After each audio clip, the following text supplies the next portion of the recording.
ছোট রানীর মুখোশ সবার সামনে খুলল ফুলকি। তো বন্ধুরা, ফুলকির আগামী পর্বে আপনারা দেখতে পাবেন যে ইন্দ্র, ছোট রানী বাড়ির বাইরে ও রিপোর্টাররা সেখানে এসে তাদেরকে প্রশ্ন করে যে ম্যাডাম, আমরা শুনেছি যে আপনি ডিএনএ টেস্ট হতে দিচ্ছেন না।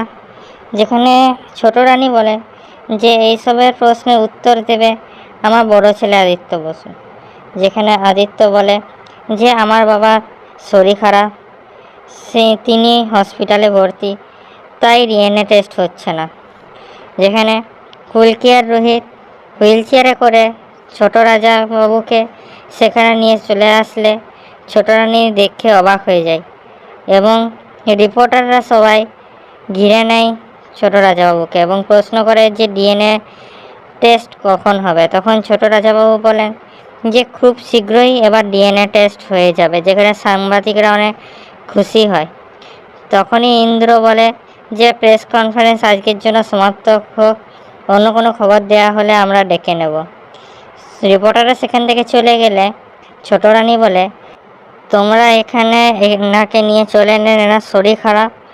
যেখানে ফুলকি বলে আপনি চিন্তা করেন না ম্যাডাম, যিনি এনাকে হার্ট অ্যাটাক বলেছিলেন সেই ডাক্তারই এনাকে ছাড়পত্র দিয়েছেন। যেখানে ছোট রানী ছোট রাজাকে বলে যে তুমি আমার কথা একবারও ভাবলে না, তুমি আমাদের সম্মানের কথা ভাবলে না, তুমি এখানে এদের সঙ্গে চলে এলে। যেখানে ছোট রাজা বলে যে তুমি এসব নাটক বন্ধ করে, এখানে সবাই তোমার নাটক সম্বন্ধে জানে। ছোট রানী এই কথাটা শুনে অবাক হয়ে যায় এবং ইন্দ্রকে বলে ইন্দ্র তোর বাবাকে ভেতরে নিয়ে যা। ইন্দ্র তারপর ভেতরে নিয়ে চলে যায় ছোট রাজাবাবুকে। যেখানে আদিত্যকে ফুলকি বলে যে এবার কি হবে ছোট রানীর, এনার মুখস্থ সবার সামনে খুলে যাচ্ছে। যেখানে আদিত্য বলে যে তোমরা এরকম কেন করছো। যেখানে ধানু বলে যে ছোট রানীর মুখোশ সবার সামনে খুলে গেছে, সবাই জেনে গিয়েছে ছোট রানীর নাটক এবং ওনাকে এবার জেল যাওয়া থেকে বাঁচাতে পারবেন। যেখানে আদিত্য বলে যে তুমি বাড়ি ছেড়ে চলে গিয়েছিলে, আমরা কিছু বলিনি, কিন্তু তুমি এবার বেশি করছো। যেখানে রোহিত বলে যে ধানু কিছু করেনি, এসব নাটক ছিল। যেখানে তোমার মা ছোট রাজাবাবুকে দিয়ে নাটক করা করেছিল মিথ্যে হার্ট অ্যাটাকের।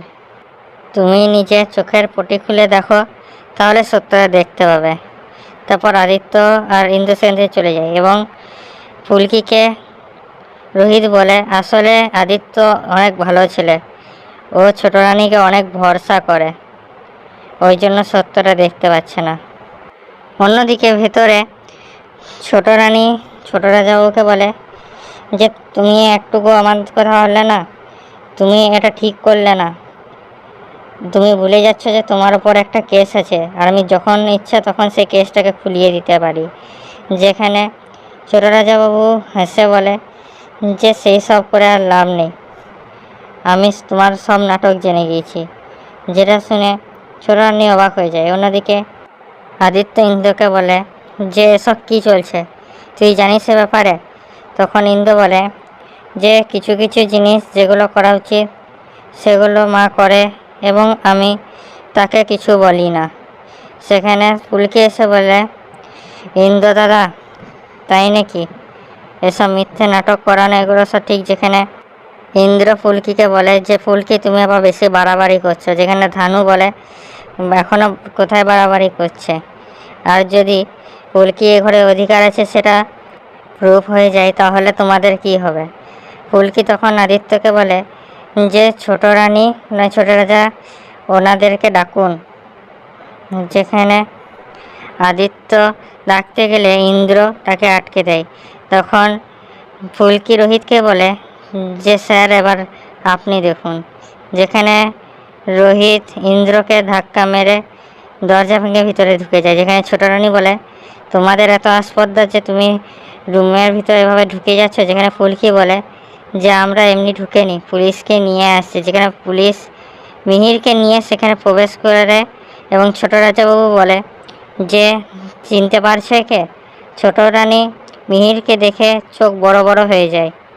ছোট রাজাবাবু বলে এই হচ্ছে মিহির, যে মিহিরকে আমি মেরেছিলাম বলে তুমি আমাকে চিরকাল ব্ল্যাকমেল করছিলে। তখন আদিত্য বলে, এসব কি চলছে? যেখানে ছোট রাজাবাবু বলে যে এ হচ্ছে মিহির, যে বহুকাল আগে রাজবাড়িতে রান্না করত। একদিন সে অনেক বাজে রান্না করছে, উপরন্তু আমার সঙ্গে তর্ক করছিল, যেখানে আমি ওকে চড় মেরেছিলাম বলে অজ্ঞান হয়ে গিয়েছিল। তাই তোমার মা মিহির মরে গিয়েছে বলে আমাকে চিরকাল ব্ল্যাকমেল করে এসেছে। কিন্তু এগুলো সব সাজানো নাটক ছিল। যেখানে ফুলকি বলে ওই সময় বড় রাজাবাবুর অ্যাক্সিডেন্ট হয়েছিল এবং ছোট রাজাবাবু বুঝে গিয়েছিলেন যে এই অ্যাক্সিডেন্টটা নর্মাল নয়। ওই জন্য ছোট রানী এই নাটকটা করিয়েছিলেন যাতে ছোট রাজাবাবু এই তদন্তে না লাগতে পারে। যেখানে আদিত্য ছোট রানীকে জিজ্ঞেস করে যে এসব কি সত্যি? তখন ছোট রানী বলে যে এগুলো সব সাজানো নাটক, আমি জানতাম না মিহির বেঁচে আছে। আমি তো মিহির মরে গিয়েছে ভেবে এই কেসটাকে ধাপাচাপা দিচ্ছিলাম।